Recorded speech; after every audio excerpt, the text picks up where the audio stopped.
Welcome into the NJCAA Network. It is Selection Tuesday as our bracket reveals continue with NJCAA Division II men's basketball. Hi everybody, I'm Zach McKinstry and can't wait to unveil the 20 teams that are headed to Danville, Illinois from March 17th to the 22nd. Here's a look at the bracket.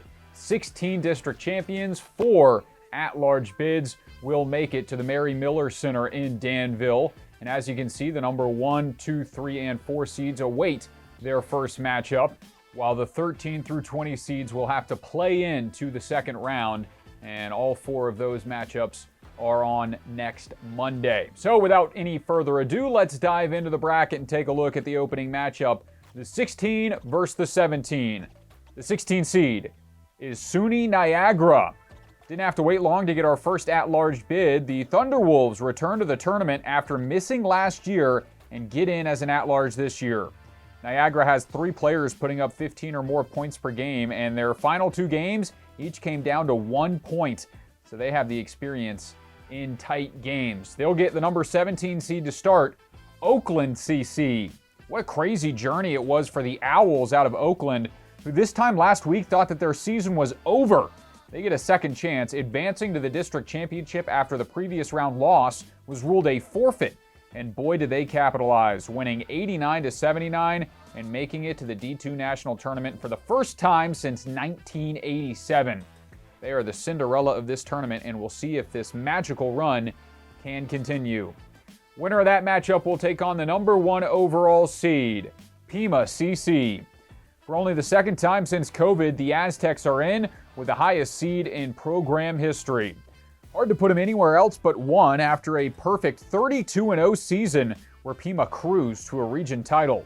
In that stretch, only 1 game was within 1 possession, so the Aztecs have been dominant. Top scoring team in the NJCAA by a good margin. This lineup has an experienced starting 5 ready to make a deep run in Danville. On to the 8 and 9 matchup. The 8 seed is Davidson-Davie. The number 1 overall seed in each of the last 2 tournaments, and for 3 of the last 4, they'll lose that title after compiling a 29-3 season this year.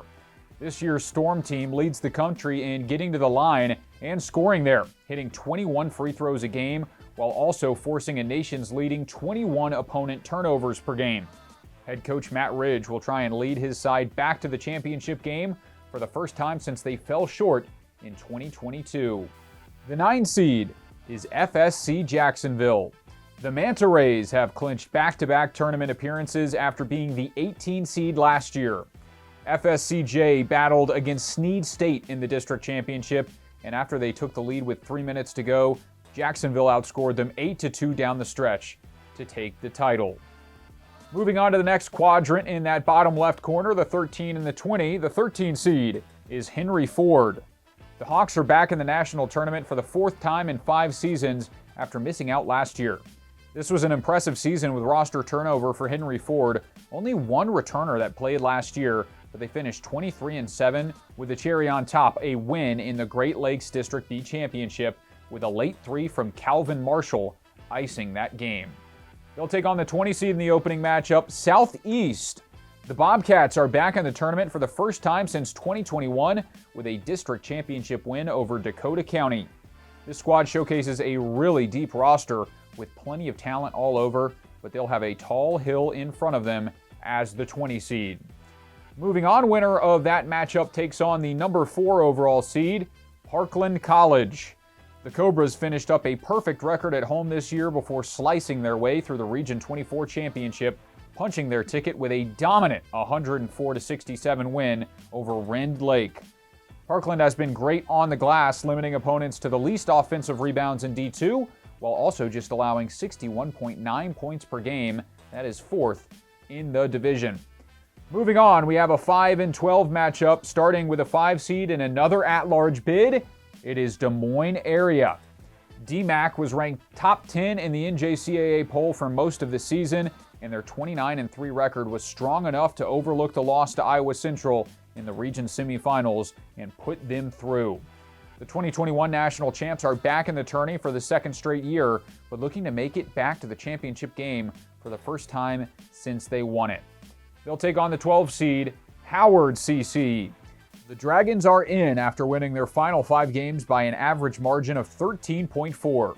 The Region 20 champs have 5 players averaging double figures and a very deep lineup that can score all over. It's the 4th time in school history that they are through, and the 2nd time in as many years. Moving onward, the 15 and 18 matchup starts with the 15 seed SUNY Orange. The Colts are in for the 2nd time in program history when they were the 6th seed in 2023. What a finish to punch their ticket in the East District Championship when they held SUNY Niagara scoreless for the final 4 minutes of game time and made a bucket to make it 68-67 with 2:43 left, which was the difference.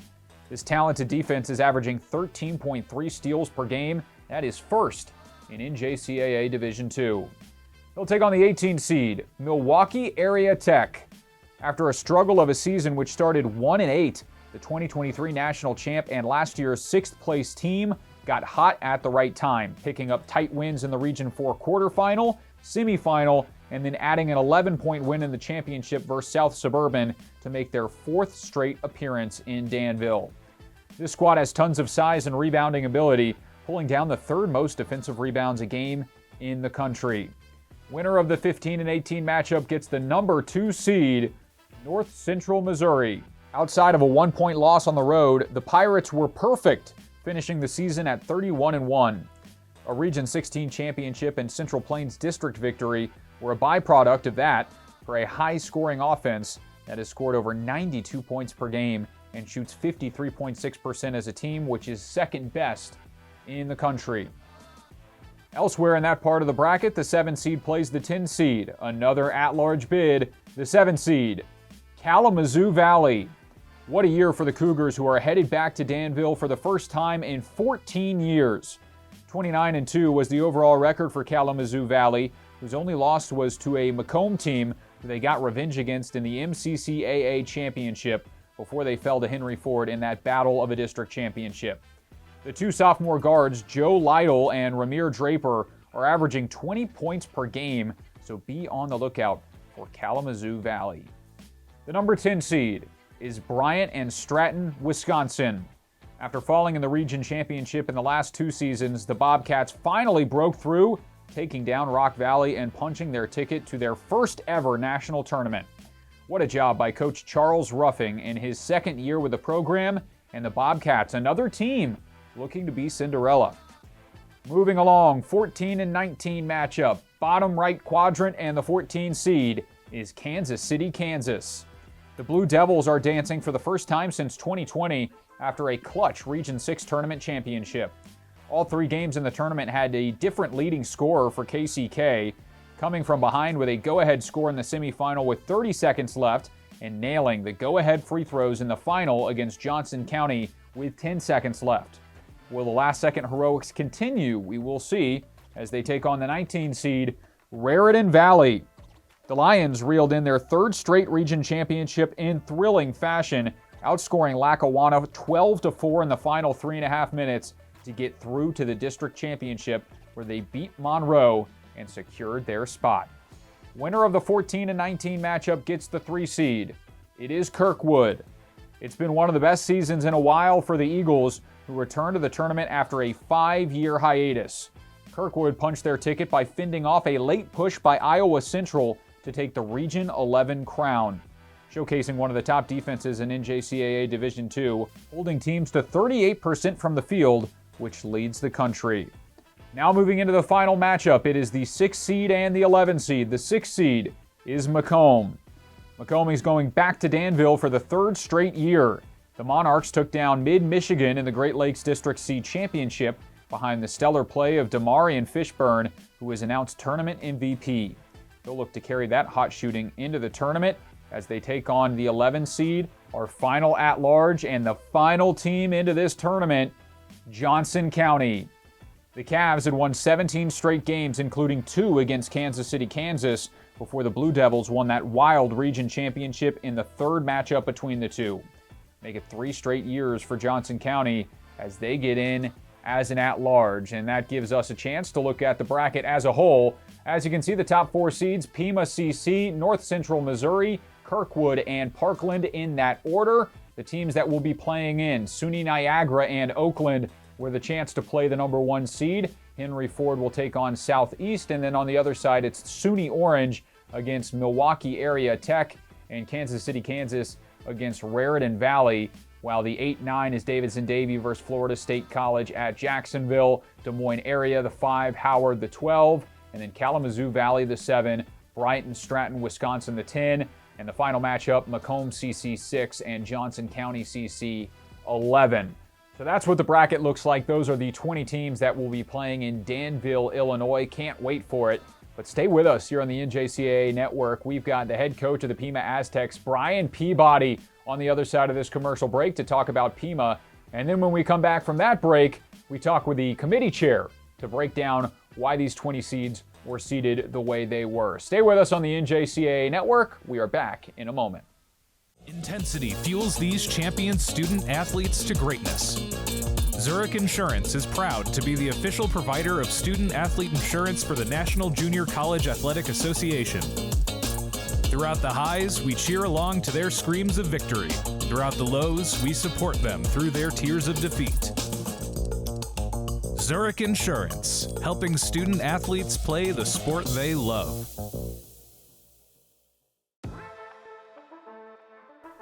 Welcome back into our NJCAA Division II Men's Basketball Selection Show. Joining us now is the head coach of the Pima Aztecs, the number 1 overall seed in this tournament. It is Coach Brian Peabody. Coach, thanks for joining with us. No, thank you. Appreciate you having us on. Yeah, well, first things first, the highest seed in program history for you guys. Obviously really exciting to be the number 1 overall seed in this tournament. What does it mean to you and to your guys on this squad? Well, it means a lot. You know, last year we had a really good team, very similar to this one, and we got a 9 seed and just got manhandled in the tournament. So I think the seeding is a big deal. Hopefully we can get our feet wet, get 1 or 2 underneath our belt, in the first couple games, and then hopefully compete for a national tournament. So I think the seeding and getting the number 1 overall seed is huge. Yeah, and you talk about last year's run. You got a lot of returners and that sophomore experience coming back. All 5 of your starters are sophomores. So what is the importance of that experience when it comes to tournament time? Well, hopefully they learned something from last year, but the maturity level of those 5 guys is unbelievable. They're all either second or third year guys. They're more mature than I am, which is not saying a lot, but they've just really done an outstanding job keeping everybody focused and on the same page with all the same goals. And that goal for this whole year was to get the number 1 seed and hopefully make a run at a national tournament. Yeah, and to that point, what's the biggest growth you've seen from last year to this year? I think, the maturity, to be honest with you. We also have, guys returning that were in the national tournament, so they're kind of passing on what we're going to see in the national tournament. But this is a special group. You get a group like this every 5 to 10 years as a coach where they all believe in each other, they play for each other, they like each other, and they just get along, and we all have the same goal at the end, and it's just been a special year. Well, last thing I had for you, Coach, what's one thing that you want the people to know about this Pima basketball team? We lead the country in scoring, but we also lead the country in assists. We're fun to watch. We average 103 points a game, but we average, I think 34 assists a game. So we play the game the right way. We play hard, play together, and we share the ball. And a lot of people don't play that way. I'm not saying it's right or wrong, but that's just the way we've elected to play, and it's worked out so far. Well, congratulations again, Coach. Thanks for taking the time with us today, and looking forward to see you as the number 1 seed in a little over a week. Thank you very much. Thanks for having us. Go Aztecs. Well, that wraps up our interview with the number 1 seed. Stick around with us on the NJCAA Network. We've got our interview with the committee chair coming up next. Stay with us.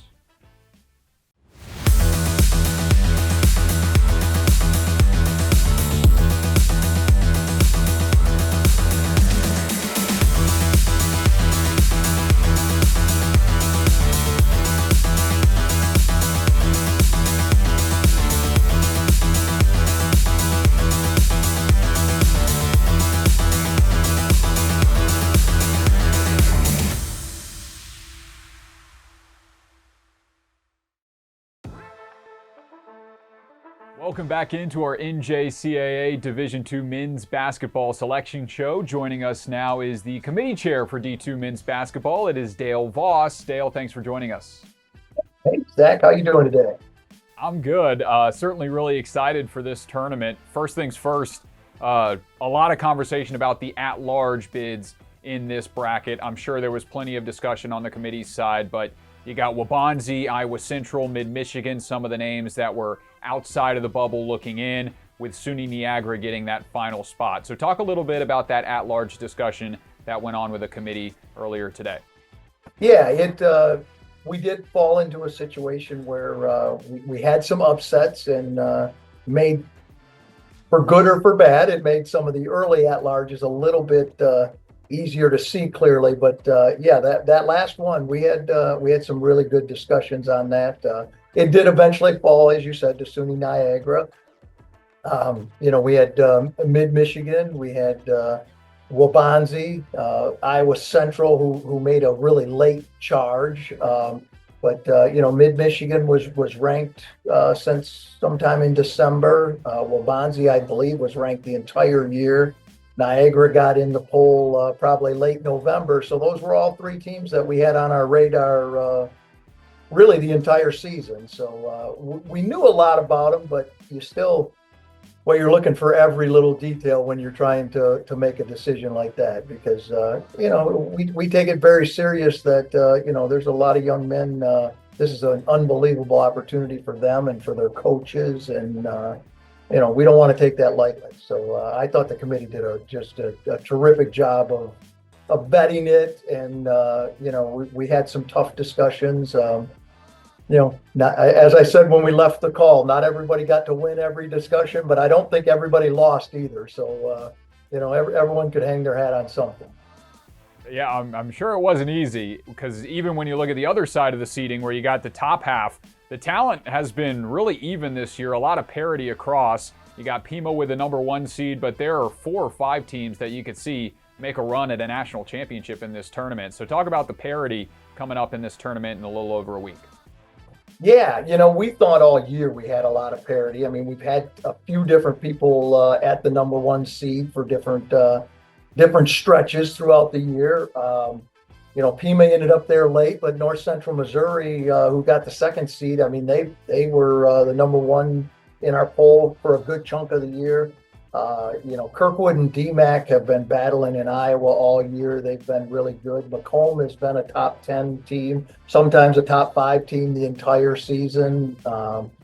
Parkland has been. Parkland's got a very veteran team, a lot of returning folks. And then even as you start sliding farther down, Kalamazoo Valley's new to it, but they've been in the poll the whole year and been top 10 for a lot of it. Davis and Davie is a perennial power, and they're right there. Florida State Jacksonville is a team that made a little bit of noise last year, and so they're coming back with some experience. And really that's the thing. I mean, it really goes deep into this thing. I mean, Johnson County's a team that's been in this tournament so many times, and Henry Ford's been in it a bunch of times. Orange, Niagara. I mean, those are Milwaukee Tech, who came kind of out of nowhere, but I mean, those are teams that have a lot of tournament experience. This is a deep field, and I think we had some arguments of placement, but I think we fell pretty quickly on at least groups of 4. Like, these 4 are slightly better, and then this is kind of the next 4, and a little bit of that. Yeah, and we're going to have a lot of fun in Danville with those teams. Still, anything is up for grabs with everybody in this field, all 20 teams. Before we wrap up, final comments or thoughts on behalf of the committee? Well, I want to thank the committee. We put a lot of time in. We meet weekly during the season, but we put a lot of time in this last week. Not just in the meetings. I mean, we've been emailing and texting and things like that throughout the championship, the district championship week, to make sure we were prepared. And we got a group of gentlemen on this committee that take this job very serious, and I certainly appreciate that. I don't think we get everything right, but I can assure you that we worked really hard at it. Well, we appreciate you taking the time to talk with us about that seeding and really excited to see the way this tournament plays out. So thanks, Dale, for talking with us and appreciate you taking the time. You got it, Zach. Talk to you later. Yep, that wraps up our segment with the committee chair, Dale Voss. Stay with us, though. When we come back, we've got the final look at the bracket before we wrap up here on the NJCAA Network. Credit Union One, the official banking partner of the National Junior College Athletic Association, offers the best of everyday banking. CU1 members gain access to competitive products like high-yield checking, dedicated financial wellness resources to help you build a strong foundation for the future, and nationwide access through 24/7 digital and mobile banking and an expansive network of 90,000 ATMs from coast to coast. Discover better banking for all at cu1.com. Federally insured by NCUA. Welcome back in, folks, to the NJCAA Network, and thanks for tuning in to our selection show. Let's take one final look at this year's bracket. The number 1 seed Pima CC awaits the winner of SUNY Niagara and Oakland CC, and then beneath them the 8 and 9 matchup of Davidson-Davie and Florida State College at Jacksonville. Then in the bottom left, it is Parkland College, the top seed in that area, as the 4. Henry Ford and Southeast will battle for that play-in spot.